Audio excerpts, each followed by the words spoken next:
ग्रामीण व आसाराम के समर्थक भिड़े, एक दूसरे की पिटाई, पुलिस पहुंची मौके पर। झुंझुनू के अल्सीसर में आसाराम बापू के समर्थक व ग्रामीण आपस में भिड़ गए। विवाद इतना बढ़ गया कि दोनों ने एक दूसरे की पिटाई कर डाली। मामला बढ़ता देख पुलिस को मौके पर आना पड़ा। दरअसल आसाराम के समर्थक अल्सीसर में प्रचार प्रसार कर रहे थे।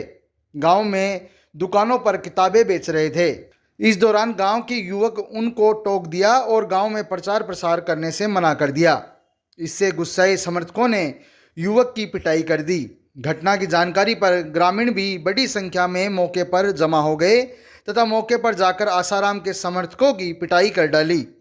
उसके बाद ग्रामीणों ने समर्थकों को पुलिस के हवाले कर दिया। ग्रामीणों का आरोप है कि समर्थक गांव की दुकान पर जबरन किताबें लेने का दबाव बना रहे थे। इसका विरोध किया गया तो वे मारपीट पर उतारू हो गए। वहीं पुलिस समर्थकों को थाने लेकर आई और पूछताछ के बाद छोड़ दिया। अजमेर विद्युत वितरण निगम श्रमिक संघ ने मुख्यमंत्री को ज्ञापन भेजा है, जिसमें विद्युत निगमों में अलग अलग नामों से हो रहे निजीकरण को रोकने की मांग की गई है। आपको बता दें कि अजमेर विद्युत श्रमिक संघ के वर्त महामंत्री सुरेश कुमार शर्मा ने मुख्यमंत्री को ज्ञापन भेजा है। इस ज्ञापन में निरंतर अलग अलग नामों से निजीकरण किए जाने का विरोध किया गया है। उनको बंद करने के लिए मुख्य रूप से बिजली कर्मचारियों को पुरानी पेंशन से वंचित रखा है। इस मांग के लिए हमने आज प्रदर्शन ज्ञापन दिया है। सुरेश कुमार शर्मा, जिला महामंत्री अजमेर विद्युत श्रमिक संघ। अगर हमारी मांग पूरी नहीं होगी तो प्रदेश स्तर पर बड़ा आंदोलन करेंगे, धरना करेंगे, प्रदर्शन करेंगे, जिसकी जिम्मेदारी निगम प्रशासन और सरकार की होगी। लावारिस गौवंश रक्षा सूत्र की ओर से आज झुंझुनू कलेक्ट्रेट तक रैली निकालकर प्रदर्शन किया गया। लंपी बीमारी से ग्रस्त गौवंश के स्थान व वैक्सीन की व्यवस्था किए जाने की मांग की गई। ये रैली भिवानी धाम से कलेक्ट्रेट भवन तक आयोजित की गई। इस दौरान हाथों में तिरंगा झंडा भी नजर आया। आप भी सुनिए क्या मांग है और किस मांग को लेकर ये प्रदर्शन किया गया है।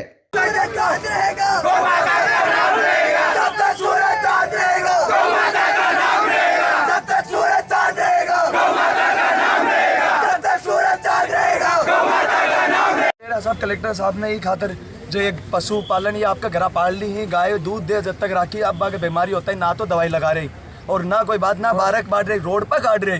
रोड पर काटने से मतलब क्यों हो, समझ रहे हो? रोड पर काटे हुए 10 का टच मारो 10 और खराब हो रही है। कोई मतलब घर बांधो, बाकी दवाई लो, फोन करो है कि मारचार की टीम हर एक गाँव में, कोई कहीं आपके तरफ से, कोई कहीं कोई इलाज करने लाग रही है। घरों क्यों काट रहे हो? ना कि कोई वैक्सीन को इलाज है, ना आपको कोई जो जितना भी ये बन रहे हैं यहाँ का कि मैं आपको ध्यान रखा, कोई आपको ध्यान नहीं रख रहे साहब। मैं पढ़निया लिखनिया टाबर है, एक भी छोरो इंसान को नहीं है जो कोई काम धंधो करता है। कोई सो है सिर्फ कॉलेज साइड है, कोई जयपुर है, कोई सिक्कर फोन करना भाईला है, 4 भाईला खड़े हो गए तैयार करी, एक गा पकड़ी 40 होगा आप 100। हाँ ये खातिर आया कि मानना है कोई मतलब को नहीं, एक वैक्सीन दे दो, चारा को इंतजाम कर दो, लावारिस का जो 12 ही बाको प्रॉपर तरीका से वैक्सीनेट कर दो। आज क्या करे आज जो पूरे कलेक्टर साहब ने ये रैली खातिर देना है ज्ञापन के साथ लावारिस गाय को कोई ना कोई बंदोबस्त समाधान करो। क्या नाम बताओ? अरविंद सिंह शेखावत। सैनी समाज ने झुंझुनू जिला मुख्यालय पर विरोध प्रदर्शन किया है। विरोध प्रदर्शन करने का कारण है जयपुर में हुए एक कार्यक्रम के दौरान शांतिपूर्ण तरीके से प्रदर्शन के दौरान उन पर लगाए गए मुकदमे। अब सैनी समाज ने उन पर लगाए गए मुकदमे वापस लेने की मांग की गई है। इस मांग को लेकर आज जिला मुख्यालय पर सैनी समाज इकट्ठा हुआ और जिला मुख्यालय पर विरोध प्रदर्शन किया है। सैनी समाज कल्याण संस्था के तत्वाधान में माननीय कलेक्टर महोदय को ज्ञापन देने जा रहे हैं। ये ज्ञापन 15 तारीख को जयपुर में सैनी समाज के संपूर्ण राजस्थान से एकत्रित लोगों का आरक्षण और अन्य मांगों के समर्थन में एक रैली का आयोजन किया गया था और बहुत ही शालीन तरीके से रैली संपन्न हो गई। संपन्न होने के बाद पुलिस कार्रवाई ने दंडात्मक रवैया अपनाते हुए 84 लोगों को गिरफ्तार किया और उनके खिलाफ विभिन्न धाराओं में जो मुकदमे दर्ज किए गए उन मुकदमों को वापस लेने और उन सबको रिहा करने के विरोध में आज हम जिला कलेक्टर महोदय को मुख्यमंत्री के नाम ज्ञापन देने जा रहे हैं। 15 सितंबर 2022 को सैनी समाज द्वारा जयपुर में शांतिपूर्वक आंदोलन किया जा रहा था। अपनी वाजिब मांगों के लिए आंदोलन के लिए वहाँ समाज के, राजस्थान के सभी क्षेत्र के समाज के लोग इकट्ठे हुए थे, शांतिपूर्वक आंदोलन कर रहे थे। तत्पश्चात पुलिस ने शांतिपूर्वक आंदोलन कर रहे समाज के लोगों को जबरदस्ती मारपीट की, झूठे मुकदमे लगवाए गए और अनर्गल संगीन धाराएं लगाकर उनको हरेसमेंट करने की चेष्टा की तथा 84 लोगों को गिरफ्तार किया और उनको प्रताड़ित करने के लिए आंदोलन को कुचलने की दृष्टि से उनको अरेस्ट किया गया, जो अब भी गिरफ्तार हैं। उनके विरोध में उनको बिना किसी शर्त के रिहा करने और मुकदमे वापस लेने के लिए हम राज्य सरकार से इस बाबत मांग करने के लिए, हम अपना विरोध प्रदर्शन करने के लिए कलेक्टर के माध्यम से मुख्यमंत्री महोदय को सैनी समाज कल्याण संस्थान झुंझुनू के माध्यम से एक ज्ञापन कलेक्टर के माध्यम से राज्य सरकार को देने जा रहे हैं। क्या नाम करो? गढ़सीराम सैनी, अध्यक्ष सैनी समाज कल्याण संस्थान झुंझुनू। एचडीपी मशीन लगवाने की मांग, जिला कलेक्टर को दिया गया ज्ञापन। गौ संवर्धन संस्थान की ओर से आज जिला कलेक्टर को ज्ञापन दिया गया। ज्ञापन में एचडीपी मशीन लगवाने की मांग की गई। आप भी सुनिए गौ संवर्धन संस्थान की आखिर क्या है ये मांगे। आज श्री राष्ट्रीय राजपूत करणी सेना और गौ संवर्धन संस्था के बैनर के नीचे हम लोगों ने जो डेंगू और जो ये मौसमी बीमारियां जो चल रही है ना, इनको लेकर के जो लगातार जो हम भी वर्कर हैं, समाज सेवी हैं, काम करते हैं, तो हमारे पास भी ऐसे बहुत से लोग और ऐसे बहुत से केस आते हैं जो हम हॉस्पिटलों में जाते हैं, एचडीपी की व्यवस्था नहीं हो पाती है। डेंगू के मरीजों के लिए प्लेटलेट्स वगैरह जो परामर्श डॉक्टर देते हैं, उनके समय पर उपलब्धता नहीं होने के कारण उनको दूसरी जगह जाना पड़ रहा है, जयपुर रेफर किया जा रहा है, जबकि ये जिला है, जिला हेडक्वार्टर पर। और ये बड़ी शर्म की बात है कि इतने बड़े हॉस्पिटल होने के बावजूद यहाँ पर एक भी मशीन नहीं है जिससे प्लेटलेट्स वितरित किए जा सकें, दूसरे लोगों में, मरीजों में चढ़ाए जा सकें। ऐसी व्यवस्था इस ज़िले में नहीं है। और दूसरी रही बात है, जैसा कि प्रवीण जी ने अभी मेरे को बताया कि सूरजगढ़ और उदयपुर वाटी के लोग भी वहाँ पर तो उनके लिए तो ब्लड की भी व्यवस्था नहीं है, कोई ब्लड बैंक भी नहीं है। वो लोग तो ब्लड लेने के लिए भी वहाँ से अपने घर से और इतनी दूर आते हैं कि ब्लड यहाँ से उनको लेना पड़ रहा है, इतने में मरीज़ की जान चली जाती है। यही अभी इन मौसमी बीमारियों में हो रहा है। अगर सरकार और ये चिकित्सा मंत्री और राजस्थान गवर्नमेंट समय पर नहीं चेतती है, झुंझुनू की तरफ नहीं ध्यान देती है और यहाँ पर मशीन की उपलब्धता नहीं करवाती है, तो गौ संवर्धन संस्था और श्री राष्ट्रीय राजपूत करणी सेना और हमें अन्य संगठनों से भी अगर मदद लेनी पड़ी तो हम इसके लिए आंदोलन होंगे और इसका खामियाजा सरकार खुद भुगतेगी। चिड़ावा में लंपी वायरस से ग्रसित गोवंश की सेवार्थ महिलाएं भी आई आगे। श्री श्याम सखी दरबार ने नंदी गौशाला में भेंट की 31,000 की सहायतार्थ राशि। लंपी बीमारी से परेशान गोवंश की सेवार्थ महिलाओं के समर्पण का भाव का उदाहरण चिड़ावा में देखने को मिल रहा है। महिलाओं के सेवाभावी संगठन श्री श्याम सखी दरबार ने भी गोवंश की मदद हेतु सहयोग का हाथ बढ़ाया है। दरबार से जुड़ी महिलाओं ने रेखा संदीप हिम्मत रामका के नेतृत्व में दरबार की मासिक बचत को एकत्रित करके नंदी गौशाला जाकर 31,000 की सहायता राशि का चेक गोरक्षा दल के सदस्यों को सौंपा। इससे पहले सभी श्याम सखियों ने प्रभात फेरी में हिस्सा लिया, गोवंश पर आई पीड़ा को दूर करने के लिए हरिनाम लेकर प्रार्थना की और बाद में नंदीशाला पहुंचकर नंदियों को भी हरिनाम सुनाया और सहायता राशि का चेक सौंपा। इस मौके पर प्रभात फेरी के सदस्य देवानंद चौधरी, संदीप हिम्मतराम का, सुभाष पवार, महेश शर्मा धन्ना, रविंद्र जांगिड़, श्री श्याम सखी दरबार से संगीता, ममता हिम्मतराम का, सविता, सुमन, रेखा, सोनू हिम्मतराम का, खुशबू पारिक, रजनी केडिया, मंजू भालोटिया, ख्याति केडिया, नीतू सर्राफ, कुंदन कटेवा, विनोद गुप्ता आदि मौजूद रही। इस मौके पर श्री श्याम सखी दरबार की संयोजिका रेखा संदीप हिम्मतरामका ने बताया कि गोवंश की सेवार्थ आगे भी श्री श्याम सखियां हमेशा तैयार रहेंगी।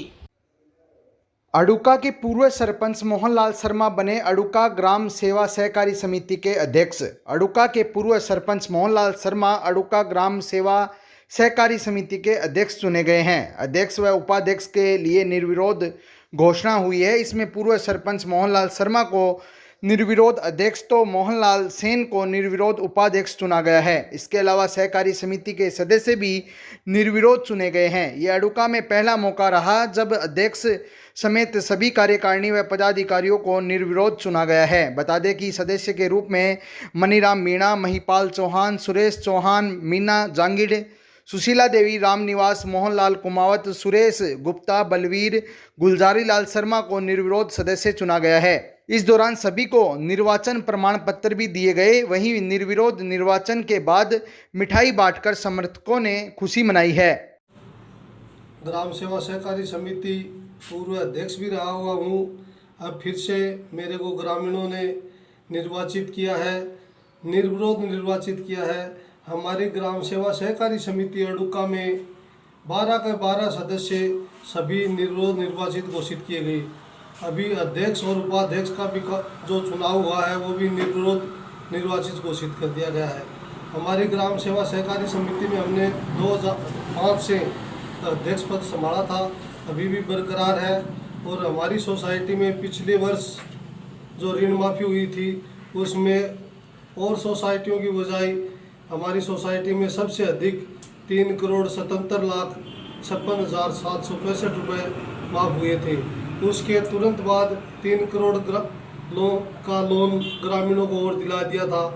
फिर हमारे मुख्यमंत्री अशोक जी गहलोत के कार्यकाल में करीब 3.5 करोड़ रुपए और माफ़ हो गए।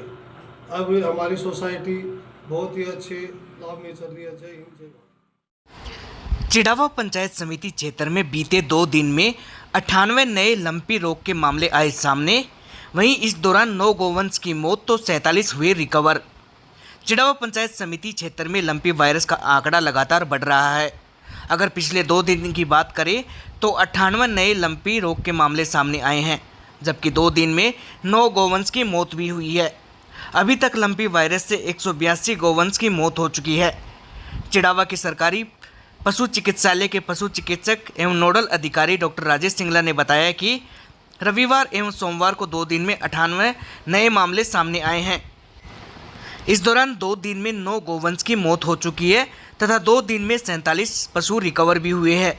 अभी तक 2239 कुल गोवंश लंपी वायरस की चपेट में आ चुके हैं तथा 542 गोवंश रिकवर हुए हैं तथा अभी तक 182 गोवंश की मौत हो चुकी है। शहीद की 75 साल की मां बैठी धरने पर हाथ जोड़कर बोली, कुंवारा बेटा देश पर न्यौछावर हुआ, 22 साल भटकी, पैकेज देने में भेदभाव। वहीं एक सरकारी नौकरी देने की मांग। 22 साल पहले 23 साल के जवान बेटे कश्मीर में शहीद हो गया था। उस शहादत के हक के लिए 75 साल में एक बूढ़ी मां ने आज कलेक्ट्रेट के सामने धरने पर बैठी है। उसका कहना है कि जब विवाहित सैनिक शहीद होता है तो उसकी सरकार पत्नी और बच्चे को पैकेज देती है, लेकिन मेरा बेटा जब शहीद हुआ था वह वही आया था। ऐसे में परिवार को कुछ नहीं मिला। वहीं 22 साल से भटक रहे हैं। छोटे बेटे को सरकारी नौकरी मिले तो राहत मिले। अभी छोटे बेटे की उम्र 41 साल है। खेती बाड़ी कर किसी तरह का परिवार चला रहा है। शहीद की मां छोटे बेटे के साथ नौकरी की मांग कर रही है। सरकार से गुजारिश कर रहे हैं कि 10 अप्रैल 2000 में जो भी अविवाहित शहीद हुए हैं उनके परिजनों को अभी तक नौकरी नहीं मिली है। हमने पहले भी धरना दिया था और अब हम दोबारा धरने पर बैठे। जब तक हमारी मांग पूरी नहीं होगी हम धरना प्रदर्शन करेंगे। और सरकार से गुजारिश कर रहे हैं कि 1971 के जो शहीदों के लिए जो नियम परिवर्तन हुआ उसी प्रकार इनको भी नियमों में लाकर या परिवर्तन कर इनके परिवार के एक सदस्य को नौकरी दी जाए। इन्होंने भी तो देश के लिए जान दिए। शहीद सब एक होते हैं, फिर इनमें सरकार ने इतना भेदभाव क्यों कर रखा है? किसी को नौकरी दे रहे हैं, किसी को नौकरी नहीं दे रहे हैं। और आज हम मुख्यमंत्री और राज्यपाल कलराज मिश्र और प्रधानमंत्री और राष्ट्रपति को ज्ञापन सौंपेंगे। जिला कलेक्टर